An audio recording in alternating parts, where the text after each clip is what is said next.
for the reversal of the policy or to extend the implementation dates. The call failed due to the open endorsement of the policy by President Muhammadu Buhari. Having lost the fight following the circulation of the redesigned Naira notes, the enemies of our country have decided to launch a different fight with the sole aim of rubbishing the integrity and reputation of the governor of the Apex Bank. The first phase of the failed battle is being spearheaded by Rep. Gudaji Kazaure. In his macabre dance, he has been dropping unrealistic figures, which he claimed with. As you all know, everything in Nigeria is dependent on oil. Hence, the manipulation of subsidies via artificial scarcity should be seen as the greatest threat to national security, which should be tackled with immediate effect. This is the leading cause of inflation and growing poverty in the country, which, when not tackled, can lead to national anger. Rather than DSS staying true to their order and ensuring that fuel is made available to Nigerians, their inability to act has made Nigerians lose confidence in them. This is coupled with the hasty way Tukur Mamu, the media aide to Sheikh Gumi, was arrested on Trump charges of link with the terrorists that derailed the Abuja-Kaduna-bound train. They have since withdrawn all charges against him for want of evidence. When are we going to stop this kind of attitude in Nigeria? The security is always being used to get rid of public officers, as it was the same case with Justice Samuel Onogen, who was removed in the same manner, and now Mr. Godwin Emefiele. It seems as if the security are fighting against the Southerners. We sympathize with the service, as there is no way the DG will be recalled from retirement to do the work of energetic men that are less than 60 years of age. Every day, the service keeps manifesting the fatigue that comes with the old age of its head. Nigerians are aware that since Mr. Godwin Emefiele was appointed the CBN governor, he has introduced over 37 interventions to save the economy. The beauty of it all is that these interventions are not for his benefit, but for the benefit of the common man.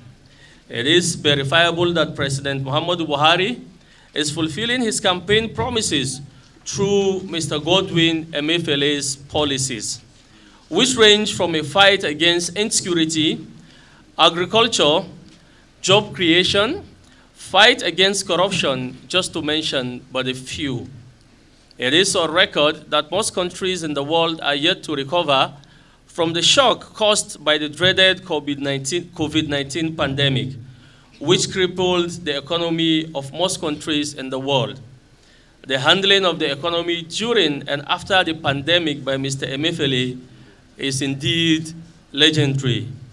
Our economy is faring much better than that of our neighboring countries. If Nigerians can't praise the CBN governor, Mr. Godwin Emefiele, for his efforts in sailing our country to a safe port, we shouldn't accuse him of terrorism. Those who are empowered by law to protect us are sleeping on duty, while miscreants are declaring seats at home in some states in Nigeria.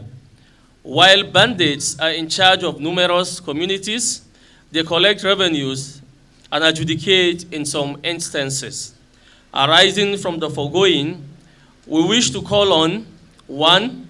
The World Bank, International Monetary Funds, African Development, and other development partners to pay special attention to what is happening in the Central Bank of Nigeria and what is happening to its governor, to ensure that his tenure is not truncated on false charges. 2, we are calling on Nigerians to continue to support the central bank governor and his policies as they are aimed at fighting corruption, banditry, and vote buying. Those with looted funds in their houses should find a way of depositing such monies in any commercial bank rather than trying to use a backdoor approach to knock off the CBN governor and get the policies reversed through their lackey. The judiciary to remain steadfast in defending the spirit and letter of our Constitution, as they are the last hope of the common man. We are also calling on the Commander-in-Chief, President Muhammadu Buhari, to urgently sack the DG of the DSS to pave way for more energetic Nigerians to help in the fight against various forms of insecurity in the country. We are finally calling on Nigerians to ignore Honorable Gudaji Kazaure and his co-travelers, as he is seen as the official skit maker of the Green Chambers, whose presence is to entertain his colleagues rather than representing his people. May God continue to bless the Federal Republic of Nigeria, and thank you all for coming out.